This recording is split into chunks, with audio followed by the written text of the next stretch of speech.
I'm here with Brian Halprin and Brad Levy of Green Building Services. They are an energy auditing company. What exactly is it that an energy auditor will do, and how much does that cost?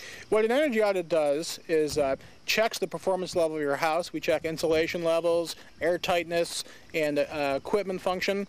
The audits range from a couple $100 for a walkthrough audit, which takes a few hours, to about $650 for a level 2 audit, which takes 4 or 5 hours. We provide a detailed report. We use an infrared camera, which finds heat loss and gain. We use a blower door, which checks for air infiltration, and we use other diagnostic equipment. I'd like to see exactly what it is you guys do. Is there any chance you could show us? Absolutely. Sure, let's go see the blower door. Let's check it out. So, Brad, can you tell me what exactly this is and what it does? This is a blower door. It tests the infiltration rate of the house. Which means what? It means every CFM, cubic feet per minute, of air that's going out through the fan is coming in through small cracks and holes present in the building envelope. Does pretty much every house, no matter how new, actually have air coming into it at some point? Typically, yes. Can you show us how it works? Sure. By simulating a 20-mile-an-hour wind on all sides, it exaggerates the leakage and helps us to find them. We can go through with a smoke gun and an infrared camera and try to find these leaks. Do you want to go see them? Let's go check it out. Okay, so this is an inert gas which checks for air infiltration. If this wall were properly sealed, this smoke would not be moving so fast away. You can do a version of this test by yourself with a piece of incense on a windy day. And what exactly does this device do? Josh, this is an infrared camera that's designed specifically for building evaluation. So this is set at a range to determine changes in temperature, surface temperature. So as an example, this fireplace chimney here, that you can see when this was installed that the insulation was not placed back up in the attic correctly, and the accompanying image indicates about a 5-degree temperature difference between the truss space that the insulation was removed in and the adjoining truss space. So you can actually see where, when we installed this fireplace insert, that where we failed to put the insulation back in. It's that sensitive. Yep, that's correct. So you guys have completed the energy audit for our house here. What exactly did you find? Well, we found a couple of items here, Josh, that could be easily fixed by you. We found that there was missing bond insulation, which is the space where the floor intersects with the outside wall. Very easy fix for there. We also found that you were missing quite a few pieces of insulation in your attic. Another easy fix. You also have a very small amount of insulation up there. You really need to come in there and blow another 15 inches of cellulose insulation. Excellent. We also found that the furnace is a little bit old and it could be updated in the next 5 years. When you get to the point where you change your furnace, we recommend that you upgrade the efficiency level of your furnace from an 80 to a 90 or a 95. Excellent. And was there any other low-hanging fruit, or in other words, the things that are very, very cheap to fix but will give me a great payback that you guys found? There were some caulking issues that you have around a lot of the interior casing and around the windows themselves. Possibly the contractor that installed the windows may have missed some foam and some caulking in some areas that could be easily touched up. You also have foundation walls, which are one of the largest areas of heat loss in a home. Your foundation walls do not have any insulation on them. The other low-hanging fruit that the audit identified is, despite all the beautiful views you have out your windows, please put drapes on your windows, especially for the winter, and shut them at night, because it actually makes a big difference. Okay, so drapes on the windows. Very, very cool. And you guys, of course, will give me the whole printed report so I can see, in fact, exactly where my money is leaking out with those infrared thermography scans. Correct. And you'll give me a printed report that basically tells me step by step what I need to do. Yep. Yes, sir. Sounds very good. Thanks, guys. Appreciate it. Thank you, Josh. Thank you. Our energy audit showed that we had quite a bit of air infiltration right near our windows. So we're going to show you real quick how you can seal your windows to prevent a lot of that money leaking out. First thing you want to do is you want to get an acrylic latex caulk. I like it with a little bit of silicone. Silicone gives it some flexibility. Cut off the nozzle at about a 45-degree angle, pierce the membrane, and then you're ready to caulk. Apply gentle and even pressure while you pull the caulk gun. Then with a wet finger, or you can even use a plastic spoon for this, you just smooth it out, take any extra caulk away.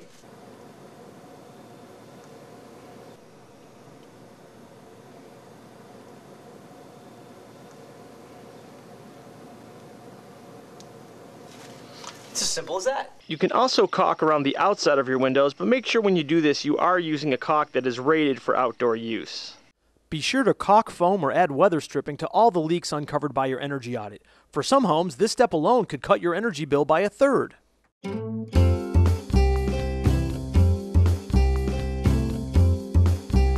We're here with Clay Donnell from Novi Insulation, who's going to share with us some information about the various types of insulation there are and some of the comparisons and advantages of different types. The energy audit guys that came by my house said that I need some attic insulation. So can you tell me a little bit about these different forms of insulation and how they compare in R value, that's R value's resistance to heat flow, as well as air infiltration, how much they prevent air from moving through? Sure, I'd be happy to do that. In this 2x4 wall, all of these products, fiberglass, cellulose, open cell foam, and closed cell foam have the same R value. You can see that the cellulose fills out the stud cavity, that's an R13. Open cell foam fills out the stud cavity, it's an R13. Fiberglass, the same. Closed cell foam has a higher R value, so we've only put 2.5 inches in there to give us the R13. So this resists heat flow more than these others do? Well, actually, yes, this product resists heat flow more than the others, so less is required to get the same R value. I see. Exactly. Now, for air infiltration, fiberglass has a 70% air infiltration rate, which that means it lets a lot of air through. A lot of air. 70% of the air in the house has to be reheated every hour. Cellulose drops down to a 30% air infiltration ratio. So it's better than double than this fiberglass. Yes, it is. Open cell foam and closed cell foam drop down to a 0.10, 10% of the air has to be reheated every hour. Okay, so apparently these are much better. These the foams are much better for air infiltration. Why then would I want to go with a cellulose or a fiberglass insulation? Well, because of the price. Fiberglass is the cheapest in the market. For me to install that would be about 59 cents. For me to install a cellulose in a wall would be about 70 cents. So you're jumping from 59 to 70, a fairly small jump to reduce your air infiltration from 70% to 30%. But the next jump to the open cell foam is $1.20. So it's a significant jump for a slightly smaller decrease in air infiltration. The foam, again, you're only getting 10%, but the price is about $2 a square foot versus $1.20. So this is the creme de la creme. It's the best of the best. If somebody wants the best, this is what it is. It's but you're going to pay for it. But it is a little on the pricey side. You're recommending I go with the cellulose. Best bang for the buck. And just one other fact about this. This, in fact, is made of recycled material. Is that correct? It is all recycled newspaper, a little bit of borax and boric acid, which are the fire retardants. And those are natural materials. The boric acid's a fire retardant that's made from natural sources. Very healthy, very safe. Doesn't take a lot of energy to make this particular product versus foam or fiberglass. How exactly would you get this up in my attic? Well, we bring a truck in, and it's got an insulation blowing machine right on the back of the truck. It hauls all of the bags of cellulose right in the body of the truck. We fill the blower. It runs through a 3-inch hose about that big around. We can pump it right from the truck directly through the house, any window. Best way to get into the attic, and then blow it right across all of the existing fiberglass that's in the attic. So essentially you'll just blow this stuff in and it will cover the whole attic. Yep, it's just like watering the lawn. Can this stuff be put in if my drywall is already in? Oh, sure. And then what you're talking about is a retrofit application. And basically it depends on the least intrusive way to get it in the wall. So if the missus of the house is planning on remodeling the interior, we may want to drill through the drywall and pump it in behind the drywall, in which case we can patch that quite easily, and the remodeling process is a natural part of that. So you can use any of these different types of insulation can be put in through a hole in the drywall? Well, the fiberglass can be blown with little cubes. The cellulose is blown. These are expansion foams, which if you tried to spray that into a hole in the drywall, it would blow the drywall off. But there's another product called tripolymer foam, which actually is about the consistency of shaving cream, and can be pumped into the wall cavity without blowing the drywall off. What is the typical payback time? Adding this insulation is going to save me on my heating bills, obviously, but how long will it take to pay back that investment? Well, the average investment is about $1,200 for an attic for us, and that's usually paid back within a year and a half. A year and a half, that's great. Pretty good payback period. So I'm basically throwing away money if I don't do this immediately. Yeah, absolutely. We elected to insulate our attic with blown-in cellulose. Here is our attic before.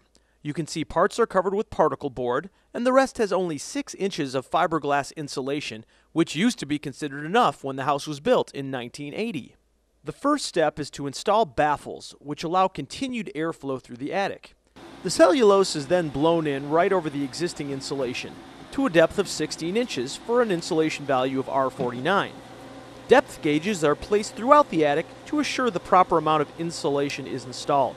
If you are doing this yourself, make sure to wear proper eye and breathing protection because, as you can see, it does get very dusty. But once the dust settles, the finished product is beautiful. We immediately noticed a significant improvement in the comfort level of our living space, and over time we saw a dramatic reduction in our energy use for space heating. We also elected to have closed-cell polyurethane foam blown into our bond areas, as well as on any exposed cinder block walls. You can see how this stuff really expands like crazy into holes and gaps, which makes it perfect for insulating. It's also incredibly sticky, so make sure any finished walls, carpeting, furniture, or valuables are completely covered up with a drop cloth or plastic sheeting. Though you must wear protective clothing, eyewear, and a respirator when blowing in this kind of foam, after it dries, the polyurethane has no known toxicity. 3 inches of closed-cell polyurethane gives an insulating value of R19. Once you've taken care of some of the low-hanging fruit, like installing attic insulation and plugging some of the holes and leaks that are in the envelope of your house, you can start thinking about some of the little bit more expensive but also helpful things that you can do to reduce the amount of energy that you're wasting. What you want to look for in a window is one that's got a high R value, which means it insulates very well, a very low U value, which means it doesn't conduct heat back and forth from the inside to outside, and also you want one that has low air infiltration. That means that it prevents air from getting in or getting out. These are double pane windows, which are a pretty good option. And they also have a low E coating, meaning that it doesn't allow the solar energy to get in during the summer, which actually keeps your house cooler. Thanks for joining us on this energy efficiency adventure. If you've taken all these efficiency steps and still want to do more for the environment, there is a whole range of renewable energy options that you can choose from. We have solar electricity, solar hot water, and high-efficiency wood heating. You can also get geothermal systems for home heating and cooling. And there are many other ways to save the planet and save money every day. You can find all of this information and more at our website, www.dreamfarm.org. There you will find a written version of the excellent Green America efficiency guide that we used as a basis for this show. You'll also find all kinds of information, probably more than you wanted to know, about all of our renewable energy systems and how we're trying to save the planet. You can too.